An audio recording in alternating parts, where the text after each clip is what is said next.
Coca-Cola controls 60% of India's 67,000 crore rupee carbonated beverages market, and it has 50 plus sub-brands in India: Thums Up, Fanta, Sprite, and Limca. PepsiCo is a distant second place with approximately 27% market share. The first cola war happened in India in 1993 when Coca-Cola re-entered India by acquiring Thums Up and took on PepsiCo, which had started in India in 1990.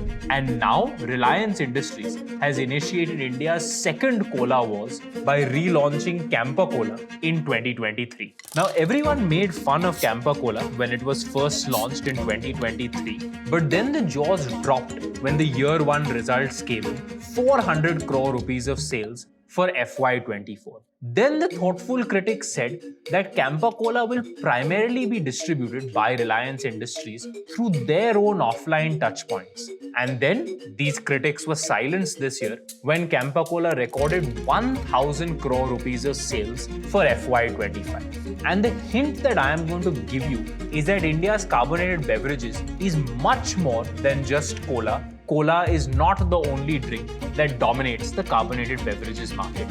Welcome to Breakdown. The Breakdown YouTube channel is part of the 01 network, which provides us with the resources, support, and other material that is required to make available this high-quality, independent business journalism on the Breakdown channel. And with that, back to Breakdown.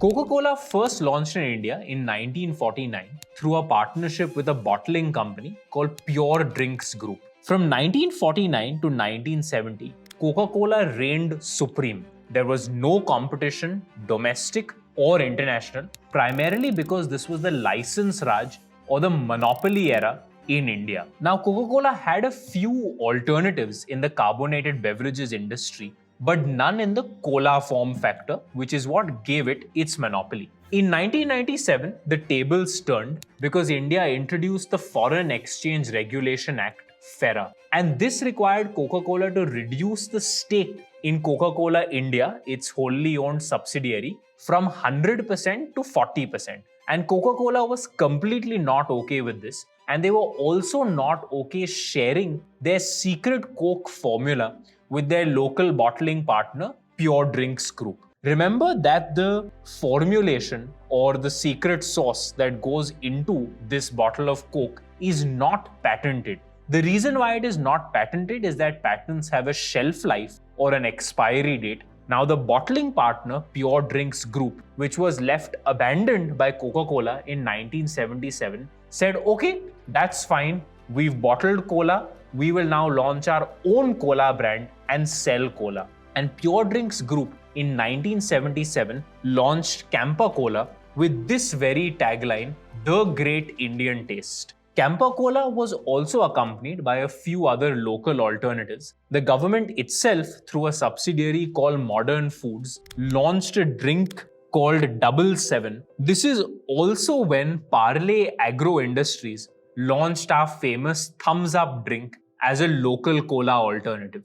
And then came 1990s with the liberalization era. And in 1990, PepsiCo came to India. While Pepsi came to India in 1990s with a joint venture, Coca-Cola returned to India in 1993. But they did so with a blockbuster acquisition, paying approximately $60 million or 180 crore rupees to buy out the entire drinks range from Parle Agro. By 1993, Parle Agro had a much larger portfolio of drinks than just Thums Up. They had Fanta and Limca, which are two brands that are well known today. Back then, Thums Up had an 80% share because India introduced the Foreign Exchange Regulation Act, FERA, over Pepsi, despite re-entering the market 3 years later. 1993 onwards was a duopoly era. It was Coca-Cola versus Pepsi.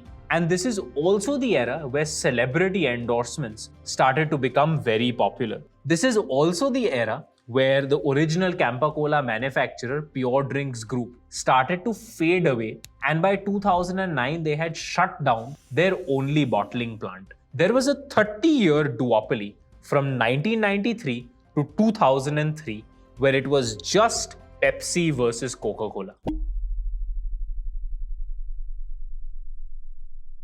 We now move to the next part. When did Campa Cola restart and how is it doing so well? So in 2022, Reliance Consumer Products Limited, which is a subsidiary of the Reliance Industries listed entity, acquired Campa Cola brand for about 22 crore rupees from Pure Drinks Group, which had been defunct. Along with this, they committed approximately 500 crore rupees to invest in a bottling plant with a partner to begin the manufacturing of Campa Cola. And as we saw in Campa Cola's first year, they were able to record 400 crore rupees worth of sales. And Campa Cola launched with an absolute dhamaka. They launched Cola to compete against Coca-Cola, Pepsi, and Thums Up. They launched Campa Cola Lemon to compete against 7-Up and Sprite. And they launched Campa Cola Orange to compete against Fanta and Mirinda. They decided to attack the entire carbonated beverages industry at one go. And the pricing was extremely attractive. A 200 ml bottle like this was 10 rupees, a 500 ml bottle was about 20 rupees, and they were even selling a 2-liter bottle for as low as 50 rupees. So when Campa Cola was launched, ICICI Securities in a brokerage report in 2023 said that the impact of the lower price of Campa Cola on Varun Beverages, largest bottling partner for PepsiCo in India, will be low or negligible. Then they acknowledged. In 2024, on an earnings call, the chairman of Varun Beverages said that Campa Cola is formidable competition. If need be, we will make a range of products that will fight Campa Cola's pricing as well. And after acknowledging, they responded, and the response from Pepsi and Coca-Cola was less volume, same price. So Pepsi dropped the price of its 400 ml bottle from 25 rupees to 20 rupees to match the pricing of Campa Cola's 500 ml bottle. And both Coke and Pepsi rolled out a 10 rupee low or no sugar variant, Coke Zero and Pepsi No Sugar. And this was the two incumbents taking the fight to Campa Cola in a category where Campa Cola was yet to launch a product. And you might think that Reliance Consumer Products is spending a fortune on advertising Campa Cola. You'd be amazed to know that the Campa Cola marketing budget is about 50 crore rupees a year, which is a fraction of what PepsiCo spends in India, which is about 700 crore rupees per year. And therefore they say most of the cost of this bottle is the marketing expense to tell you about the drink and to make you buy the drink. And the numbers speak for itself. The execution is on point. The first year sales were 400 crore rupees. The second year sales were 1000 crore rupees. Campa Cola is now available at 10 lakh retail outlets through a network of 3,200 distributors. And Reliance Consumer Products has decided to double down. They had initially set aside 500 crore to expand the bottling facilities. They are now looking to add 8,000 crore of capex to launch 10 to 12 greenfield plants to bottle Campa Cola. And the nail in the coffin for a lot of Campa Cola critics is that based on research done by brokerage firms offline through something called a channel check, less than 40% of Campa Cola sales are coming through Reliance industry-owned stores. 60% of Campa Cola sales are coming through the general trade channel.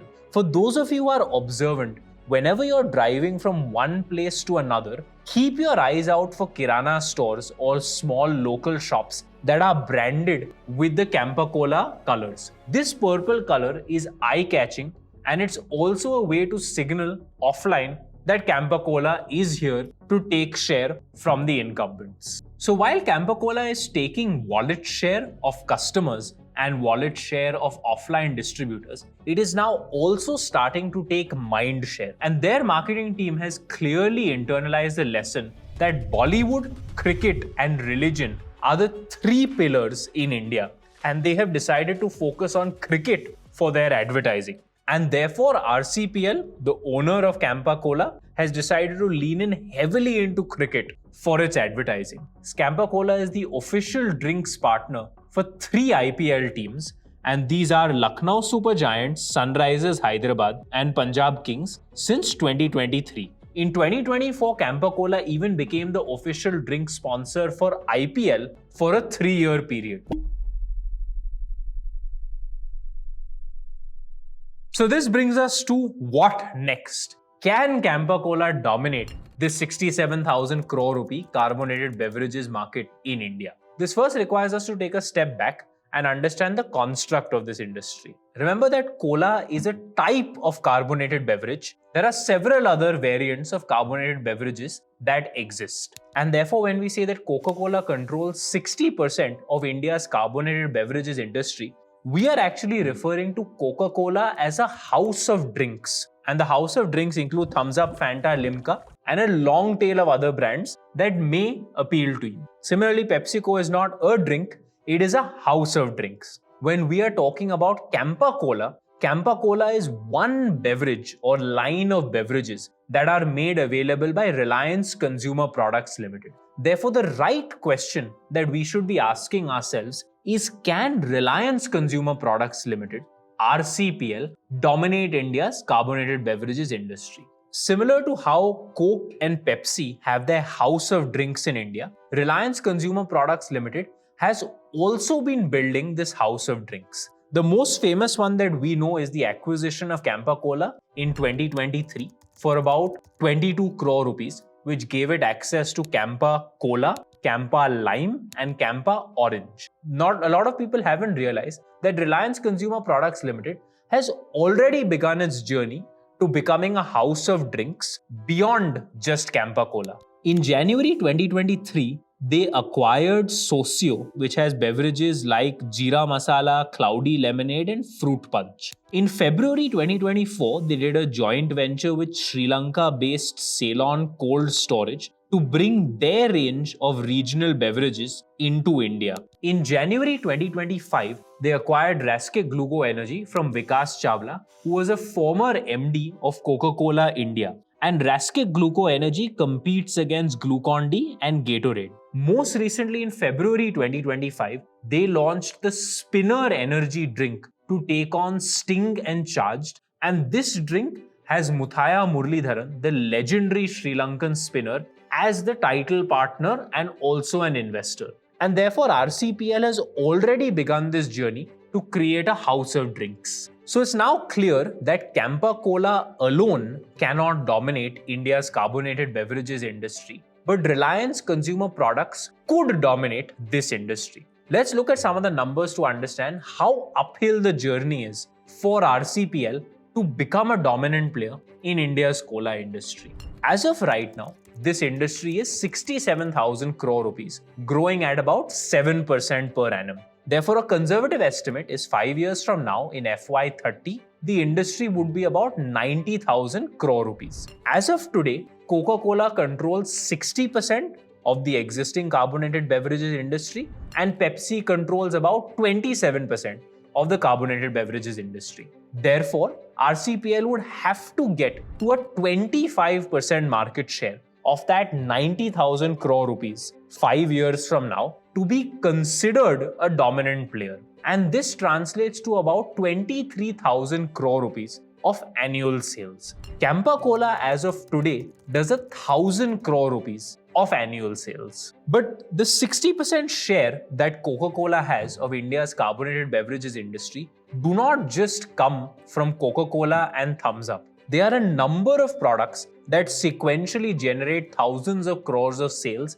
that add up to this 60% market share. The hero product for Coca-Cola is Thums Up, which crossed 8,000 crore of sales in 2021, which made it the first drinks brand in India to cross $1 billion worth of sales. And as of today, it's estimated that Thums Up is 10,000 crore worth of sales. Sprite, which is also owned by Coca-Cola, crossed this 8,000 crore mark in 2022. So while Thums Up is the hero product for Coca-Cola, Sprite is the heroine product. And this just goes to tell you that even if you have a 10,000 crore rupees drinks brand, you still need multiple brands to get to that 60% market share. And the reason for this is cola has a limit. This cola is less than 50% of India's carbonated beverages industry. So if Reliance Consumer Products has to get to 23,000 crore rupees worth of sales in the next 5 years, it has to get no more than 10,000 of that sales from cola and the associated drinks, but it has to get 10,000 crore worth of sales from other long tail beverages as well. The answer to where they get this next 10 crore is the core insight of the beverage industry. And that is, beverages in India is a world of niches. And if you want to dominate the carbonated beverages industry, you have to dominate several niches which build up to scale. Remember that the top 3 drinks in India's carbonated beverage industry account for less than 50% of the total market. The next 1,000 odd drinks account for the next 50% of the market. And a typical niche drink brand would cap out at about 1,000 or 2,000 crore worth of sales. So a house of drinks like Coca-Cola, like Pepsi India, like Reliance Consumer Products will have to get multiple of such niche drinks right. We'll focus our attention on 2 niche drinks that have emerged in the last few years. Lahori Jeera was started in 2017 as an independent company. It took 8 years to get to 500 crore rupees of annual sales. It was profitable in the previous 2 financial years, and very recently this year in 2025 raised a 200 crore rupee financing round from Motilal Oswal's private equity fund. And Lahori Jeera is a textbook example how you can build a substantially large business as a standalone company in India's beverage industry in a short period of time. Let's now look at how the incumbents are innovating. In the same year Lahori Jeera was launched, PepsiCo partnered with Varun Beverages to launch Sting, which was a mass energy drink which was priced much below the Monsters and the Red Bulls of the world. It took 6 years for Sting to go from 0 to 1,000 crore rupees worth of sales, and the most recent reported number is Sting is at a 2,000 crore rupee per annum run rate. This mass energy drink has appealed to the Indian daily wage and construction worker who is out in the sweltering sun, and it's typically the drink that goes along with a BD that keeps these construction workers going in some very harsh condition. And therefore, for Reliance Consumer Products to dominate India's carbonated beverages industry, a few things will have to go right. As I say this, you will clearly realize that this is the uphill task. It's very unlikely to happen in the next 5 years, but this could happen over the next 10 or 15 years. And this brings us to the end of today's breakdown. Campa Cola alone cannot dominate India's carbonated beverages market, but Reliance Consumer Products can. But it is going to be an uphill battle from here, where a lot of things need to go right. And while Reliance Industries is pumping a huge amount of capital behind Campa Cola and other beverages, the incumbents are definitely not sitting tight. PepsiCo has managed to build a 2,000 crore a year brand in Sting, and several other products might be in the innovation pipeline for both Coca-Cola and Pepsi in India. Ultimately, carbonated beverages, cola and soft drinks is a fast-moving consumer goods space. And because it is fast-moving, you cannot write off the incumbents as lazy or an insurgent like Campa Cola as a winner. We will definitely have to do a part 2 for the breakdown on India's cola wars, which have restarted in 2023. That's all from us here at Breakdown. Please do like, comment, subscribe. That's all from us. Until next time. Bye-bye.